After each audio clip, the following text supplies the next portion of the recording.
Kita semua pakai produk mereka tiap hari. Tapi pernah kepikiran nggak? Apa sih sebenarnya model bisnis di balik raksasa-raksasa teknologi ini? Hari ini kita bakal bongkar mesin yang menggerakkan dunia digital kita. Oke, mari kita mulai dengan satu kalimat yang bakal ngebolak-balikin pemahaman kita soal internet. Kita selalu mikir, ya, kalau layanannya gratis, berarti kita ini konsumennya.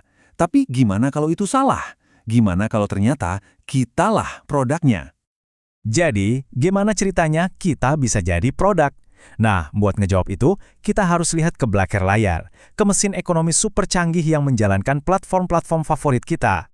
Konsep intinya tuh namanya kapitalisme pengawasan. Kedengarannya rumit ya, tapi idenya sebenarnya radikal banget. Ini adalah sebuah sistem ekonomi yang nggak lagi bikin produk untuk kita, tapi bikin produk dari kita. Setiap klik, setiap like, setiap detik yang kita habiskan online, itu semua jadi bahan bakar buat mesin raksasa ini. Nah, disinilah kuncinya. Bisnis mereka yang sebenarnya itu bukan media sosial atau mesin pencari loh. Bisnis mereka itu menjual perhatian kita ke para pengiklan. Jadi, di ekonomi digital, perhatian Anda ya itulah komoditas paling berharga. Terus gimana caranya mereka mempertahankan model bisnis ini? Ternyata, ini bukan cuma soal bikin produk yang bagus. Ini soal merekayasa perhatian kita dengan cara meretas langsung cara kerja otak manusia. Seremnya. Coba bayangin mesin slot di kasino. Anda tarik tuasnya berharap dapat hadiah, tapi nggak pernah tahu kapan. Nah, sekarang pikirin media sosial.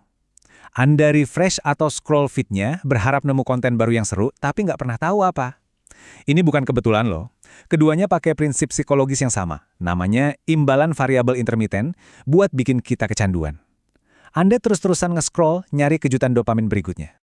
Dan ini bukan kecelakaan. Ini benar-benar didesain sengaja. Pengakuan ini datang langsung dari orang dalam. Salah satu yang ikut membangunnya. Mereka sadar banget kalau mereka lagi mengeksploitasi kerentanan psikologi manusia. Ngasih kita suntikan dopamin kecil-kecilan biar kita balik lagi dan lagi.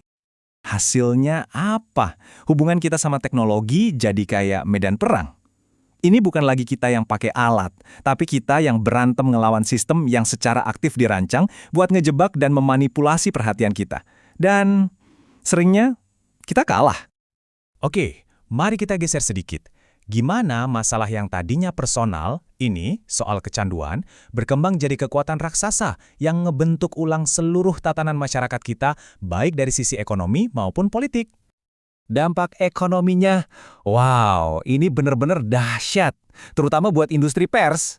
Bayangin aja, ada 1.800 surat kabar yang notabene pilar demokrasi terpaksa tutup. Kenapa? Ya karena pendapatan iklan mereka semua kesedot habis sama raksasa-raksasa teknologi ini. Pergeseran ini akhirnya menciptakan apa yang disebut duopoli. Cuma ada 2 perusahaan yang ngendalin hampir seluruh pasar iklan digital. Coba lihat angkanya, 84% dari semua duit iklan online itu masuk ke kantong mereka. Sementara sisanya, ya rebutan remah-remahnya aja. Dan pergeseran ekonomi ini nggak berdiri sendiri. Ini nyambung banget sama konsekuensi politik dan sosial yang gede banget. Mulai dari pemilu yang bisa dimanipulasi, puluhan ribu pekerjaan yang hilang, sampai skandal kebocoran data pribadi kita secara massal.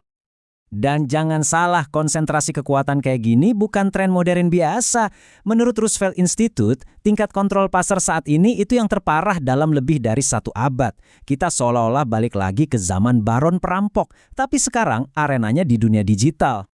Selama bertahun-tahun, industri ini kayaknya kebal hukum, nggak tersentuh. Tapi masa itu udah lewat. Di seluruh dunia, para regulator mulai sadar dan bertindak. Perubahannya drastis banget. Dan akselerasinya itu luar biasa. Apa yang tadinya cuma kekhawatiran setelah pemilu 2016, dengan cepat jadi tren global. Pengawasan dari regulator makin ketat, dan denda finansial yang dijatuhkan, nilainya miliaran dolar. Uni Eropa jadi yang paling depan nih. Mereka nggak main-main. Langsung ngejatuhin denda miliaran dolar ke Google. Tuduhannya praktek anti persaingan karena Google dianggap nyalahgunain dominasinya di pasar. Dan sekarang pertempuran regulasi ini udah sampai ke kandangnya sendiri. Di negara asal Silicon Valley, pemerintah Amerika Serikat nggak lagi cuma nonton aja dari pinggir lapangan. Mereka udah mulai investigasi besar-besaran. Nah, reaksi balik yang makin besar ini akhirnya memunculkan beberapa pertanyaan paling penting di zaman kita sekarang. Terus gimana? Apa yang harus kita lakukan buat ngatur kekuatan-kekuatan baru yang dahsyat ini? Apa langkah selanjutnya? Salah satu ide yang paling radikal yang lagi diperdebatkan adalah memperlakukan platform-platform ini sebagai utilitas publik. Coba deh pikirin, apa Google dan Facebook sekarang udah sepenting listrik atau air bersih? Kalau iya, apa berarti mereka harus diatur dengan cara yang sangat sekali beda?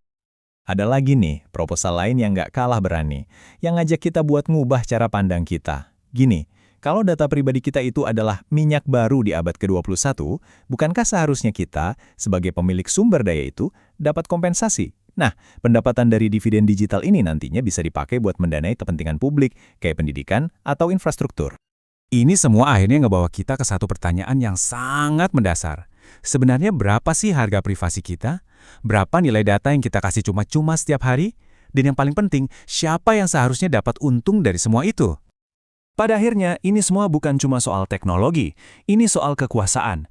Dan seluruh perdebatan ini ninggalin kita dengan satu pertanyaan terakhir yang paling krusial buat kita renungkan bersama.